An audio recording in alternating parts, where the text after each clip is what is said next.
1757. The beginning of the British political sway over India may be traced to the Battle of Plassey in 1757. This battle was fought between the English and Siraj-ud-Daulah, the Nawab of Bengal. There were many areas of conflict between the Bengal Nawabs and the East India Company. Fortifications. The British in Bengal had been planning to raise fortifications round their factories since the time of Ali Vardi Khan, the previous Nawab of Bengal, though they could not carry it out due to various reasons. Now they felt that the time was ripe to strike when the new Nawab, Siraj-ud-Daulah, refused to obey their orders. Misuse of trade privileges. In 1717 AD, Farrukh Siyar, the Mughal emperor, had granted to the British Company a farman to carry on duty-free trade in Bengal, Bihar and Odisha in exchange for a payment of 3,000 rupees per year. But the English merchants started misusing this privilege. They indulged in private trade and evaded the payment of taxes. Instigating the Hindu subjects. Moreover, the British started instigating the Hindu subjects of the Nawab. They granted refuge to a rich Hindu businessman, Kishan Das, who had earned the Nawab's wrath. Capture and loss of Calcutta. All the above reasons were sufficient to enrage the Nawab, who attacked and captured Calcutta and humiliated the British. It is alleged that the Nawab imprisoned 46 Englishmen in a small room where about 23 of them died of suffocation. But the modern historians regard this episode, which is known as the Black Hole Tragedy, as a concocted story. When the news reached Madras, Clive and Watson were sent to recapture Calcutta.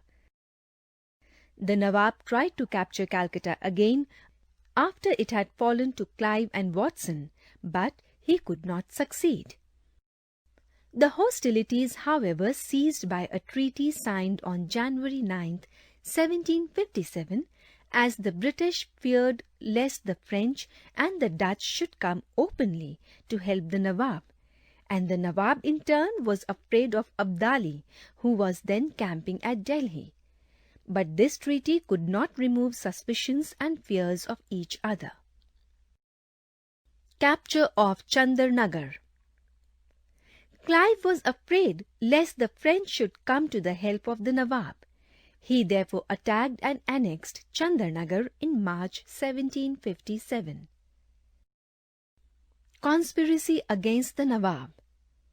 Clive was already bent upon fighting a war against the Nawab. He therefore won over Mir Jafar, the commander of Siraj-ud-Daulah, and a Hindu banker, Amin Chand, by giving the latter a false promise of 30 lakh rupees. Immediate cause. When the conspiracy was fully hatched, Clive charged Siraj-ud-Daulah of violating the Treaty of 9th January 1757 by entering into a conspiracy with the French and the Dutch. The Nawab refuted this allegation. Nevertheless, Clive marched against him. The Battle of Plassey was a decisive battle and had far-reaching consequences. It was followed by a night of eternal gloom for India. Mir Jafar was declared the Nawab of Bengal. He was a mere puppet in the hands of the English, who became the virtual rulers of Bengal. The English got the right to free trade in Bengal, Bihar and Odisha. The company got the territory of 24 Parganas. The company and its officials got more than 30 million rupees from the Nawab. It boosted the British prestige.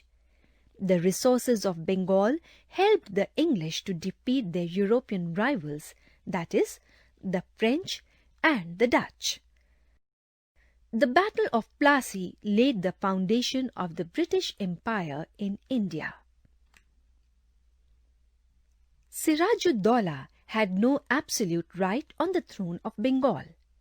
Ali Vardi Khan died without any male issue. Therefore, he declared one of his grandsons, Siraj-ud-Daulah, as his successor.